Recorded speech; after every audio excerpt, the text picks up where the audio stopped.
Hello and welcome to The Federal. Today we are talking to Dr. AK Verma, Director at the Center for the Study of Society and Politics. Thank you for joining us, Dr. Verma. Thank you. Thank you very much for So my first inviting me to question, this. yes, sir, absolutely. So my first question is, from 2 seats in 1984 elections, in 30 years, BJP became the single largest party with full majority in Lok Sabha in 2014. BJP has become the center of political power and has replaced Congress. How big a development is this for a non-Congress party? Yeah, this is a very, very significant development. And I would like to mention two things especially. One is that if you notice right from 1984 to 2004, there has been a consistent growth of the BJP.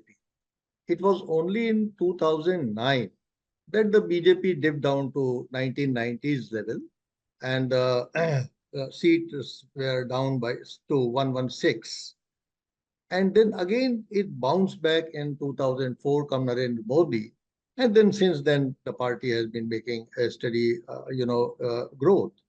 And not only that, if you notice that the trend was also visible in South when in 2008, the party, intruded the South, Karnataka. And in 2000, the party made a comeback in Karnataka and formed the government.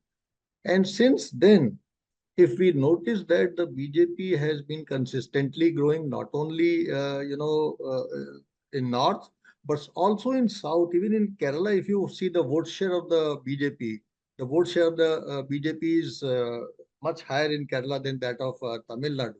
So these things are to be noticed, and 38% remains a very important figure for Karnataka. So the party has been made, and Northeast, you can, of course, cannot forget. Northeast once is not known for the BJP. Now the party has completely, swayed Northeast. So if you look at the map of India electorally, you find that except the underbelly of the, country, starting from West Bengal to then Jharkhand and then Bihar, and Bihar, of course, keeps fluctuating and coming to Andhra Pradesh, Telangana, Tamil Nadu, Karnataka, and Kerala. You find that these are the areas in which you find that the BJP is weak. But otherwise, in the whole of India, and of course, now at the moment, Delhi and Punjab and Jammu Kashmir, etc. So the party has completely, at the moment, in 18 states, the party has a presence. So it's a very, very important development, Indian politics. And the second thing that you said that it has replaced Congress. I would say that let us understand this replacement of Congress a little more academically. As I say it, it has not only replaced Congress, but it has replaced the Congress system. If you look at the Indian literature on electoral politics and Indian politics, you will find that Rajni Kothari, who was a very prominent scholar earlier, he made a thesis so that the Congress system exists in India, which means that the multi-party system is there, but one party is dominating. That same thing has happened in Indian politics, that a party which was just got 2 seats in after its formation. The party was formed in 1980, and in 1984 the party got just 2 seats, and from 2 seats the party has reached to the situation that probably as there is a hype, the party is going to have a third term at the national level. So these are very important developments for Indian politics, and I would say that the BJP has provided a very important alternative to the Congress, and it's very unfortunate that the Congress has not been able to keep its house in order and constantly declining organizationally, leadership-wise, ideologically. But I think a very strong development has taken place in India, that at least now there are two national parties, not one, to say. And if Congress comes back, and of course, every party has a right and a possibility to come back and be in the fray. So if Congress revives and comes back, if it corrects its leadership position or ideologically and organizationally strengthen itself, then of course these are the two important parties that will be competing for power in the future in Indian politics. So BJP has completed some of its most controversial promises, um, like CAA and Ram Temple, Article 370. Now, Prime Minister has talked about more big decisions will be taken if BJP returns to power for the third consecutive term. What are those big decisions according to you? It's very difficult to say that what are those big decisions. And of course, the Prime Minister has only revealed his intention of late, but has not given us an inkling of what those decisions are likely to be. But certainly, as I can see, that what you call controversial decisions, for the party, it's not a controversial decision, but it's a commitment to the people. And they openly say that these controversial decisions, it might be for others, but for the party, it is a commitment right from the word go. And therefore, the party doesn't consider these things to be, controversial. It has an agenda, and democracy gives you a chance to complete your agenda, and the party has done that. So that's one thing. And the second thing which is coming to my mind is that probably the present government, that means the Narendra Modi government, has a blueprint of the future. Earlier governments were got themselves involved in governance too much, but did not have the blueprint and a roadmap of, say, 50 years or 100 years or so. For the first time, I am noticing that we have a government, we have a prime minister, which is thinking of some futuristic blueprints. What should be the India in 75th year or 100 years or so and so. So there is a government which has a blueprint. And now when you have a blueprint, what I can visualize is that here is a government which is doing an amalgamation of growth and development with a tinge of cultural nationalism, which is also their primary agenda, which they connect with integral humanism, right? So the party is, earlier governments were very much, confused on the issue of secularism and what is democracy and this and that. But this government is very clear that it is talking about not just secularism, but it's talking about positive secularism. Because you see, secularism is a concept which is a Western concept, which is borrowed and which has a context of a theocratic state, right? In the theocratic state, the secularism word came against the dominance of papal in the state, affairs of the state, and we never had a theocracy. So, in that background, I understand that that's why in secularism, which was translated in Hindi, normally in Hindi we use the word dharma nirpeksh, but dharma is a different thing. Our learned scholars, Radha Krishnan, and others have, and so many people have said that dharma is a different thing. And translated in a Sanskrit verse, it says that Dhriti Kshama Damostayam Shaucham Indriya Nigraha Vidya Satyam Akrodha Dashkam Dharma Lakshanam. That means these are the 10 cardinal values which govern, which dedicate, which influence, which direct our lives. They are not, there is no religion involved, there's no puja practice involved in our dharma system. So our dharma, you cannot be nirpeksh with the dharma. So for us, secularism is a word which is absolutely have a different connotation. And therefore, what I think is that this kind of, cultural revival the government is trying to do, that it is trying to amalgamate the growth with the cultural nationalism and the integral humanism. That is the wider agenda probably of the party. So, Bofors scandal and Ram Janambhoomi movement played a major role in the decline of Congress. And obviously, it led to rise of BJP in Indian politics. Now, even after so many years, corruption and allegation of or influence of religion continue to play a role in Indian politics. So what has changed in these 3-4 decades? Yeah, let me put a very simple, fact here. One is the corruption. Corruption, as our ancient sages and others like Kautilya in his Arthashastra said, that just as a bit of honey happens to be on the tip of your tongue, you can't help licking it. In the same way, the public money which passes through the hands of the public officials, they can't help just licking it. So corruption is an inevitable fact. You cannot say that, well, there is a corruption-free society. It's only a matter of magnitude. That is one. So corruption has always been there, and probably it will always be there. The only thing is the magnitude of the corruption. That is one thing. And the second thing you said, what you said? Second thing, Sir, religion. Ram Janmabhoomi Yes, movement. yeah, religion. You see, the religion is very integral to us. The one very important and significant, fact why the entire left movement has collapsed in Indian context is because it was anti-religious. They said religion is the opium of the people. And whether it be Bengal or whether it be Tripura or whether it be Kerala, everywhere the people are so religious. So barring a few exceptions, it doesn't, impact the left have completely been marginalized in Indian politics. A state where they ruled for 33 states, they got 0 seats in the previously held assembly election. So this is the fate of the left. So religion is very integral to us. Even Gandhiji said that we want a Ram Rajya. So for us, religion is not just a ritual. Religion is something very integral to us and is connected to our way of life. Everybody wants to be religious at home. But of course, when religion comes to play a role in the public domain, and these parties, they do try to take advantages of that.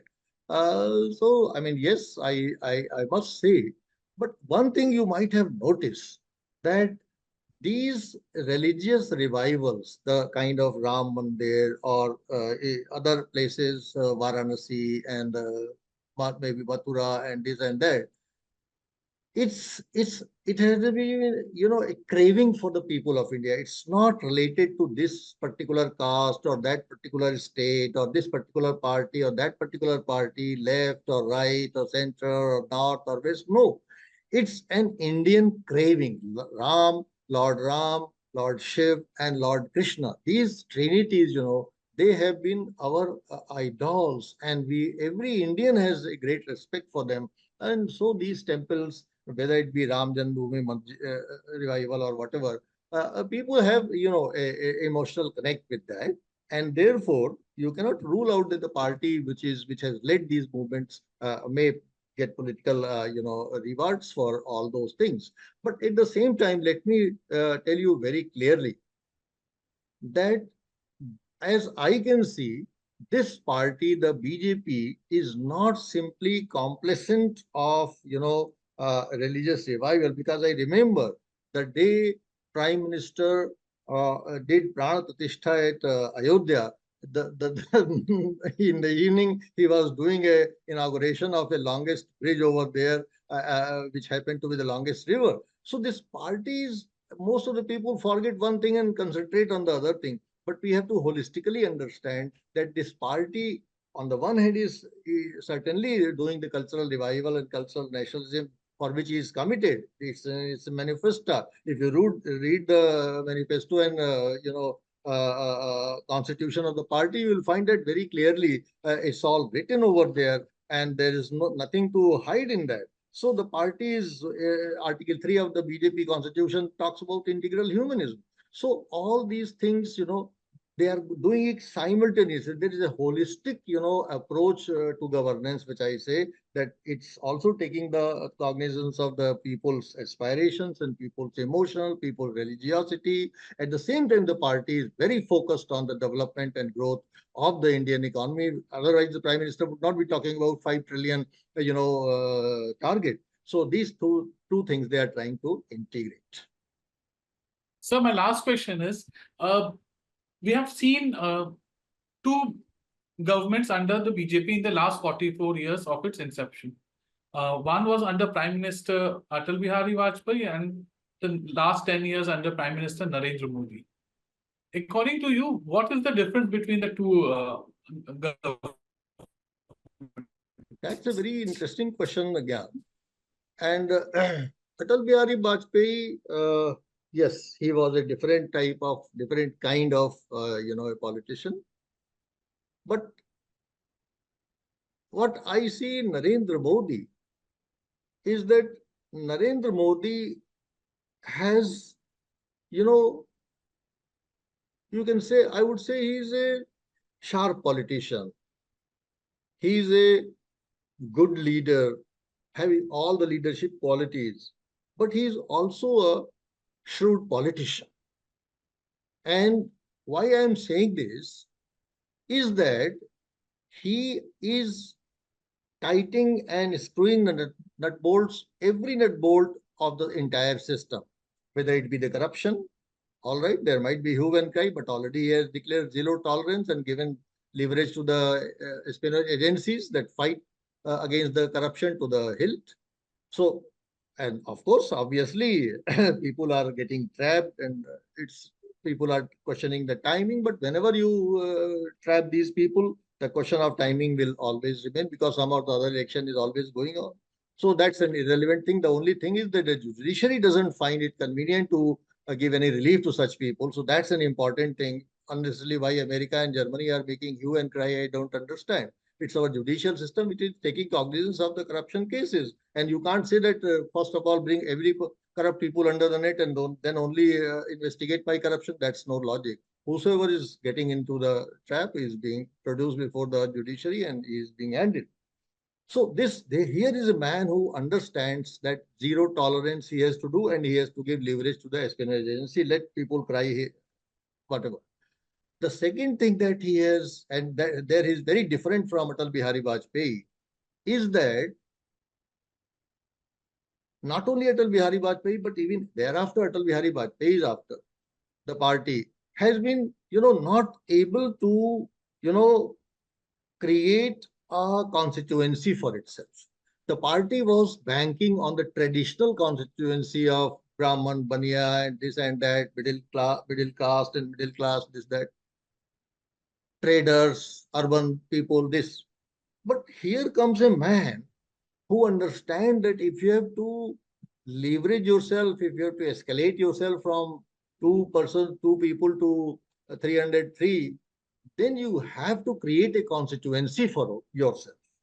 And that constituency, from where that constituency will come unless you don't become inclusive. So here is a politician, here is a prime minister who from day one said that I will do inclusive politics, and for that he gave a very interesting caption, Sabka Saath, Sabka Vikas. People said it is a jumla, it is a joke, it is whatever, but he meant it. And why I am saying is that when you say inclusive, let the people who have been away from your constituency network that look, here I am to integrate you within my own party. And when you say it, you should mean it. What the Congress is, why the Congress has lost.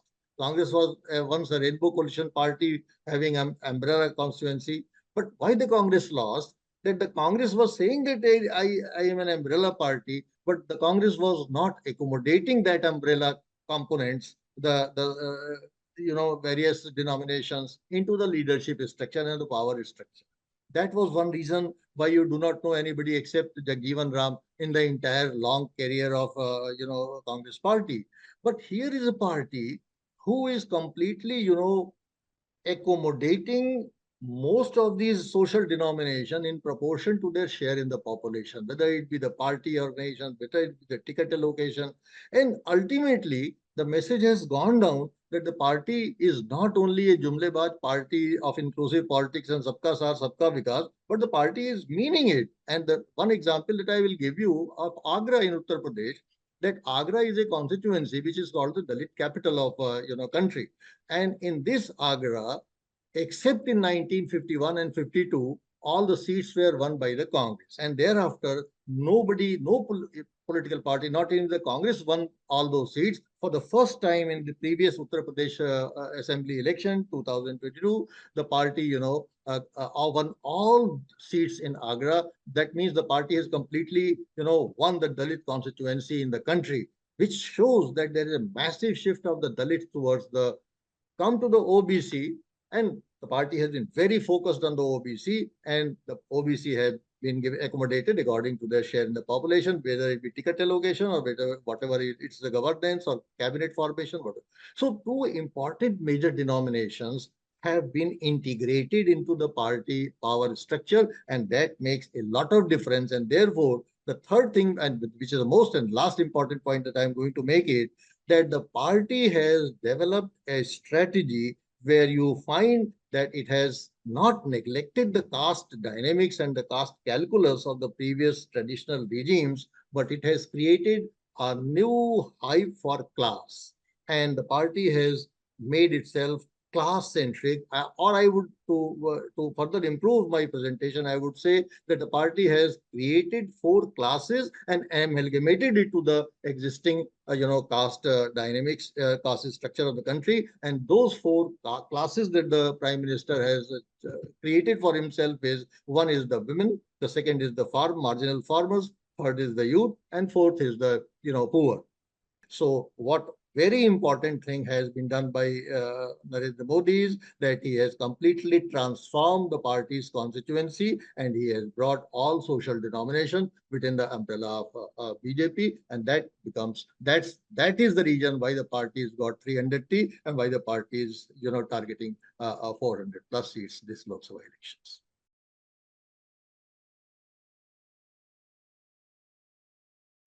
Subscribe to the Federal's YouTube page for more news and updates.